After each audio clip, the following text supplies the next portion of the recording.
90 दिन में इंतखाबात के हवाले से सुप्रीम कोर्ट ऑफ पाकिस्तान ने पहले दिन समाअत की है। इस पे मैं आपको खबरें दूंगा आज कि अब मामला कहाँ जाएगा और कंट्रोवर्सीज कौन कौन सी पैदा होने जा रही हैं और सुप्रीम कोर्ट ऑफ पाकिस्तान इन मामलों को कैसे देखेगी। दूसरी जानिब मरियम नवाज ने पाकिस्तान के हाजिर सर्विस जजेस के ऊपर ये अलगार कर दी है, उनके ऊपर घिनौने और भोंडे इल्ज़ाम लगाए हैं। इसके बारे में मैं आपको बताऊंगा कि पाकिस्तान के अंदर जो है वो एक आइन तो है लेकिन दो दस्तूर हैं अलग अलग। गरीब के लिए अलग है, अमीर के लिए अलग है, एलीट क्लास के लिए अलग है, मिडिल क्लास के लिए और लोअर क्लास के लिए अलग है। और उसकी एक मिसाल और भी है मेरे पास, वो भी आपको बताऊंगा। जेल भरो तहरीक कहां तक पहुंची, हुकूमत उसको नाकाम करने के लिए क्या कुछ कर रही है, जबकि पाकिस्तान तहरीक इंसाफ के पास कौन से ऑप्शंस बाकी हैं उन पर भी हम बात करेंगे। जो सबसे बड़ी चीज है और बड़ी खबर है वो चीफ जस्टिस ऑफ पाकिस्तान के रिमार्क्स हैं। उन्होंने कहा कि इलेक्शन 90 दिन में होने चाहिए, आइन के खिलाफ वर्जी बर्दाश्त नहीं की जाएगी।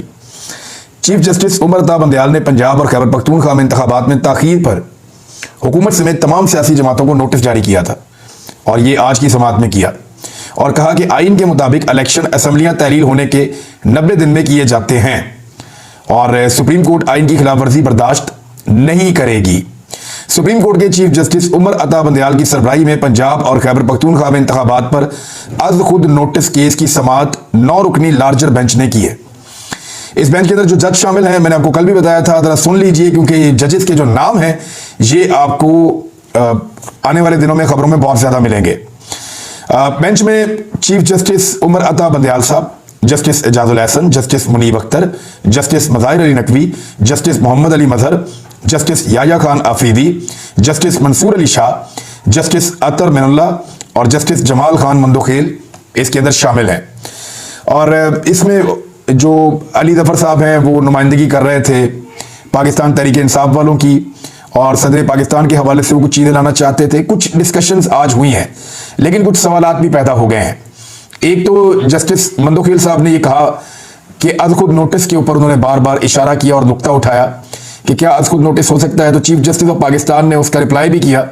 लेकिन अब ये क्योंकि केस है और सुप्रीम कोर्ट ऑफ पाकिस्तान इसको सुन रही है, इसमें इस नुक्ते को भी ज़ेर बहस लाया जाएगा।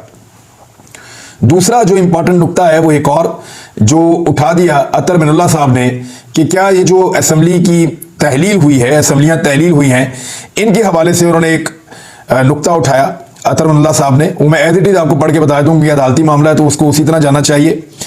इसमें अतर मिनुल्ला ने सवालात उठाए कि असेंबली तोड़ने का इख्तियार इस्तेमाल करना जो है उसका भी जायजा लेना चाहिए।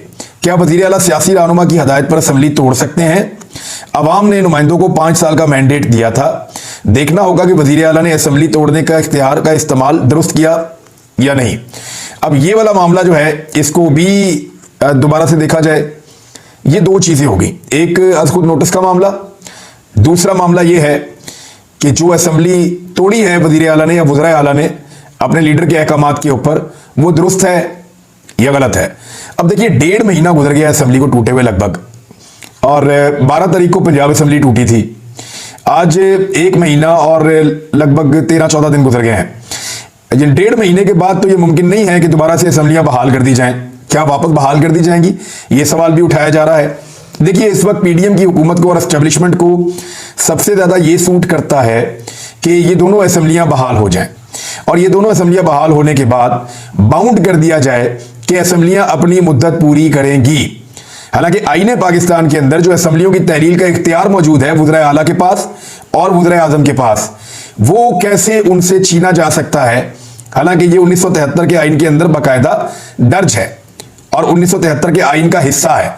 कोई भी अदालती फैसला आइन के बुनियादी हिस्से को क्या हटा सकता है या उसके अंदर तब्दीली कर सकता है या आइन के अंदर मौजूद एक इख्तियार को वापस लिया जा सकता है। मिसाल के तौर पर आइन जो है वो आज़ादी इजहार राय उसको इंश्योर करता है। तो क्या अदालत कह सकती है कि आज के बाद पाकिस्तान में इजहार राय की आज़ादी नहीं होगी या बुनियादी इंसानी हकूक़ और बहुत सारी चीज़ें हैं वो आइन का हिस्सा है। तो जो आइन के अंदर दर्ज है उसको तब्दील नहीं किया जा सकता जब तक कि 2/3 अक्सरियत से कौमी असेंबली और फिर बाद में सेनेट बाकायदा इसको मंजूर ना करे। 2/3 अक्सरियत दरकार होती है आइन में तरमीम के लिए। जब तक आइन में तरमीम ना कर ली जाए तब तक ये हो नहीं सकता। बहरहाल ये अदालत के अंदर मामला है, ये सवाल तो उठाए गए हैं, देखते हैं कि इनका क्या बनता है। लेकिन जो सबसे बड़ा सवाल है वो चीफ जस्टिस ऑफ पाकिस्तान ने उस सवाल को बार बार दोहराया और उन्होंने कहा कि मामला यह है कि इंतखाबात होने चाहिए 90 दिन के अंदर। आईने पाकिस्तान ये कहता है, दिन जो है वो पीछे कम रह गए हैं और अब ये अदालत के अंदर मामला आ गया है। हाई कोर्ट का ऑर्डर होने के बाद गवर्नर और इलेक्शन कमीशन अपीलों में चले गए हैं, लिहाजा अब सुप्रीम कोर्ट ऑफ पाकिस्तान इस मामले को देख सकती है क्योंकि वक्त कम है और इंतखाबात 90 दिन के अंदर होने चाहिए। अब इसमें जो हुकूमत की कोशिश होगी वो क्या होगी? हुकूमत और उनके वकला ये कोशिश करेंगे कि इस केस को डिले करें, इसको लंबा करें और इसको वहां तक ले जाएं जहां से 90 दिन के अंदर इलेक्शन होना मुमकिन ना रहे। तो फिर उसके बाद एक स्टेट जो है वो उससे जान छुड़वा लेंगे कि जनाब अब 90 दिन का तो टाइम गुजर गया है, अब 90 दिन के अंदर तो इलेक्शन हो नहीं सकते, तो लिहाजा कोई और रास्ता निकाला जाए। तो फिर मामले को कहीं और लेकर जाएंगे। दूसरा, वो ये चाहेंगे कि कुछ भी करके ऐसी कंट्रोवर्सीज पैदा हो जाएं कि ये बेंच टूट जाए और ये मुकदमा यहां पे रुक जाए, या 10-15 दिन का डिले हो जाए, कम से कम 10 दिन का डिले तो वो चाहेंगे, 10-12 दिन का ये केस लंबा लटकता चला जाए। लेकिन सुप्रीम कोर्ट ऑफ पाकिस्तान ने सुबह 11 बजे की तारीख दी है, यानी कल सुबह 11 बजे, कल से मुराद जो है वो जुमे की सुबह 11 बजे, और फिर पीर वाले दिन से बाकायदा इसकी समाअत होगी और तमाम केसेस को शिफ्ट किया जाएगा। पूरा हफ्ता इस केस को सुना जाएगा। आइन तो ये कहता है कि इंतखाबात 90 दिन के अंदर हो। अब ये जो सुप्रीम कोर्ट का सो मोटो नोटिस है, इसने नींदें हराम कर दी हैं पीडीएम की, यानी बूट पॉलिश करने के बावजूद, बूटों को बड़ा टका के पॉलिश किया है शरीफ खानदान ने, लेकिन इसके बावजूद उनके पास हुकूमत मौजूद है, पॉपुलैरिटी मौजूद नहीं है, और बगैर पॉपुलैरिटी के इलेक्शन में जाना खुदकुशी करना है सियासी तौर पे। मरियम नवाज साहिबा और नवाज शरीफ साहब, इन्होंने बगौर जायजा ले लिया है पंजाब का घूम फिर के।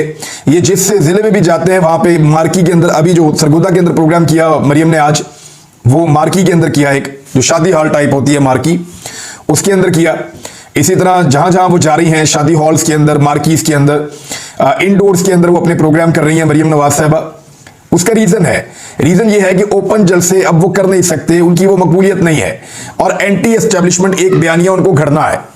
तो बूट पॉलिश उन्होंने टकाकर किए हैं और पूरे पाकिस्तान ने बूटों की चमक देखी है, और बूट इतने ज्यादा चमक रहे हैं कि पूरी आबोताब के साथ पूरे पाकिस्तान में चमकते हुए दिखाई दे रहे हैं, और हाथ और मुंह इतने काले हो चुके हैं कि लोगों को पता चल रहा है कि इन हाथों से बूट पॉलिश किए गए हैं और ये वो मुंह हैं जिन्होंने बूट पॉलिश किए हैं। तो अब इस वक्त एंटी एस्टेब्लिशमेंट बयानिया कैसे घड़ा जाए, कैसे सामने लाया जाए? हमने आपको खबर दी थी जब मरियम नवाज लंदन में थी तो नवाज शरीफ ने और इन्होंने मिलकर तय किया था कि 5 बंदों को हम टारगेट करेंगे। अब जो है उनके अंदर से एक बंदा निकाल के एक बंदे का इजाफा कर दिया गया है।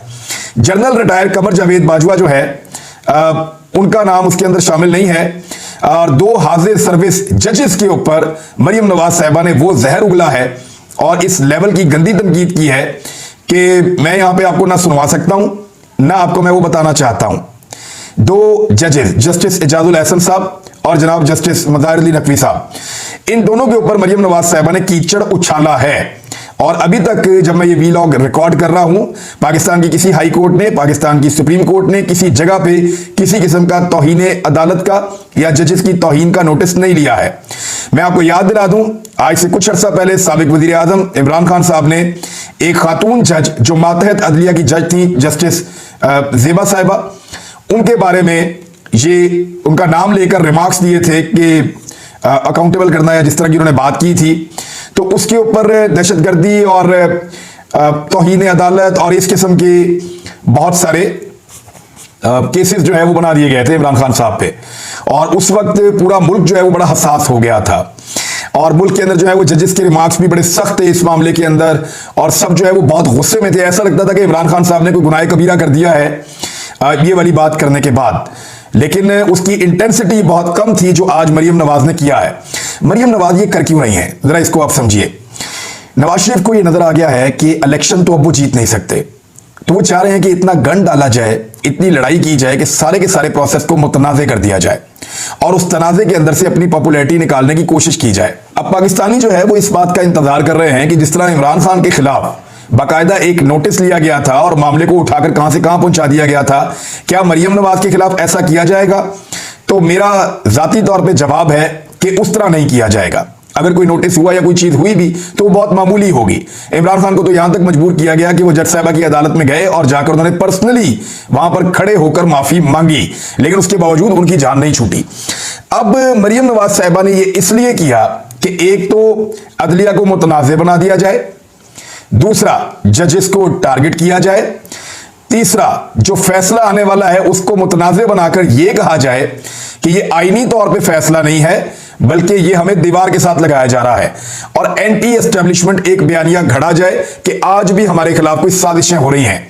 तो ऐसा नहीं है, क्योंकि मरियम नवाज साहिबा ने ये जुमले अपने सहूलतकारों की आशीर्वाद के साथ बोले हैं। मरियम नवाज के ऊपर एस्टेब्लिशमेंट का हाथ है। एस्टेब्लिशमेंट इस मुल्क में इस वक्त कुछ भी देखना चाहती है, लेकिन इलेक्शन होता हुआ नहीं देखना चाहती। उसका रीजन यह है कि उन्हें इस बात का आइडिया है कि इलेक्शन हुआ तो वो शख्स वापस आ जाएगा जिसको हमने बड़ी मुश्किल से और रजीम चेंज ऑपरेशन करके निकाला है, और उसके बदले में पूरी कौम ने हमें बदवाएं भी दी हैं, पूरी कौम ने हमें गालियां भी दी हैं, और पूरी कौम ने हमें मुख्तलिफ अलकाबात से नवाजा भी है, और हमारी बड़ी तौहीन और बड़ी बदनामी हुई है पूरी दुनिया के अंदर।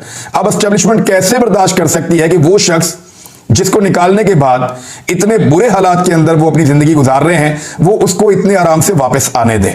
तो मरियम नवाज के खिलाफ कार्रवाई क्यों नहीं होगी, उसका रीजन अब आपको समझ आ जाना चाहिए, और होगी तो बड़ी खफीफ सी, बड़ी मामूली सी होगी। तो क्या मरियम नवाज को या नवाज शरीफ को बुलाकर कोई पूछेगा कि आपने जजेस के बारे में ये कहा, जवाब दें? कोई पूछेगा कि आपने ये तौहीन की, जवाब दें? कोई मुकदमा दर्ज किया जाएगा, कोई दहशतगर्दी का मुकदमा होगा या कोई ऐसी चीज होगी? मेरे ख्याल में नहीं होगी। और सुप्रीम कोर्ट ऑफ पाकिस्तान भी मुझे ऐसा लगता है कि तहम्मुल का मुजाहरा करेगी। उसका जो एक बड़ा रीजन मुझे समझ आता है बतौर एक सहाफत के तालिबे इल्म के, मुझे ऐसा लगता है कि सुप्रीम कोर्ट ये कोशिश करेगी कि वो इस तनाजे में अपने आप को फंसाने की बजाय, यानी जिस तनाजे में जानबूझकर उनको घसीटा जा रहा है और उनको कंट्रोवर्शियल करने की कोशिश की जा रही है, वो अपने आप को इस कंट्रोवर्सी से और इस तनाजे से बचाने के लिए सुप्रीम कोर्ट ऑफ पाकिस्तान आईनी मामलात के ऊपर तवज्जो देगी। और वैसे भी मरियम नवाज के बोलने का इंपैक्ट पब्लिक के अंदर तो होता नहीं है, क्योंकि पब्लिक में अगर इंपैक्ट होता तो पब्लिक बहुत बड़ी तादाद में बाहर आती।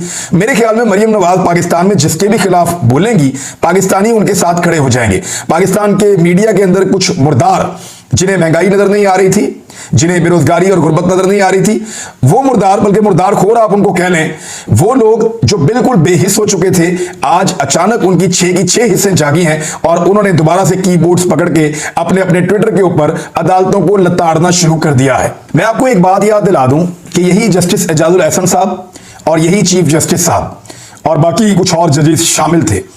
इन्हीं जजेस ने डिप्टी स्पीकर कासिम सूरी की रूलिंग के खिलाफ एक फैसला दिया था, और उस वक्त यही जजेस पीएमएलएन को लग रहा था कि इंसाफ का बोलबाला कर रहे हैं, और उन्होंने कहा था कि आइन की जीत हो गई और आईने पाकिस्तान के मुताबिक सुप्रीम कोर्ट ऑफ पाकिस्तान ने एक बेहतरीन फैसला दिया है। यही जजेस जब मुतफिका तौर पे वो फैसला दे रहे थे तो पीएमएलएन को कोई एतराज नहीं था, लेकिन आज जब यही जजेस दोबारा आइन के मुताबिक इंतखाबात की तरफ जाने की बात कर रहे हैं तो पीएमएलएन को एतराज है। इन्हें जो, और उस वक्त देखे ना, एस्टेब्लिशमेंट उस वक्त कुछ और चाहती थी कि इमरान खान को हर हाल में निकाला जाए, और आज एस्टेब्लिशमेंट चाहती है कि इमरान खान का रास्ता हर हाल में रोका जाए। तो एस्टेब्लिशमेंट के पांव में पीएमएलएन पूरी की पूरी अपना वजूद समेट कर बैठी हुई है। ये मैं आपको एक तस्वीर दिखा रहा हूं, जरा ये तस्वीर देखें। ये सरदार अब्दुल रहमान खेतरान की है। उस केस के अंदर जो लड़की की लाश मिली थी वो खातून नहीं है जो कुरान पाक उठाकर बोल रही थी, लेकिन जो 2 बच्चों की लाश मिली है वो मुबैना तौर पे उन्हीं के बच्चे हैं। जबकि वो जो लड़की की लाश है जिसके मुंह पर 3 गोलियां मार के उसको तेजाब के साथ उसका चेहरा बिगाड़ा गया था, वो खातून नहीं है, वो कोई और लड़की है और उसके ऊपर इन्वेस्टिगेशन चल रही है। लेकिन गिरफ्तार शख्स को आज जिस तरीके से प्रोटोकॉल दिया गया, इस शख्स को जिस तरीके से सेफ हाउस के अंदर रखा गया और थाने के अंदर बंद नहीं किया गया, और जिस तरीके से इस शख्स बेहतरीन कपड़ों में निकलकर विक्ट्री का निशान बना रहा था, तो इस चीज ने एक चीज पे पाकिस्तानियों का ईमान पक्का कर दिया कि अगर आप पाकिस्तान के ताकतवर हलकों या एस्टेब्लिशमेंट के खिलाफ कोई जायज सवाल भी उठाएंगे तो आपके मुंह पर काला कपड़ा डाला जाएगा। आप गद्दार हैं, आप बागी हैं, आपको नंगा किया जाएगा, आपके नाजुक अज़ा के ऊपर करंट लगाया जाएगा, आपको टॉर्चर किया जाएगा, आपको गालम गलोच की जाएगी, आपके लिए जमीन तंग कर दी जाएगी अगर आपने सिर्फ जायज सवाल पूछ लिया पाकिस्तान की एस्टेब्लिशमेंट के किरदार के बारे में। लेकिन अगर आपने पाकिस्तान की एस्टेब्लिशमेंट को कुछ नहीं कहा तो चाहे आप कातिल हैं, चाहे आप बेईमान हैं, चाहे आप फ्रॉडिये हैं, चाहे आपने मुल्क को लूटा है, चाहे आपने जेन्युइनली अपने पाकिस्तान के साथ और अपने हलफ के साथ गद्दारी की है, चाहे आप निजी जेलें बनाएं, चाहे आप लोगों को उनके अंदर कैद रखें, आपको किसी किस्म की तज़हीक का सामना नहीं करना पड़ेगा। तो यह है पाकिस्तान का कानून और पाकिस्तान का इंसाफ। अब तक के लिए इतना ही। अपना ख्याल रखिएगा, अपने चैनल का भी। अल्लाह हाफिज।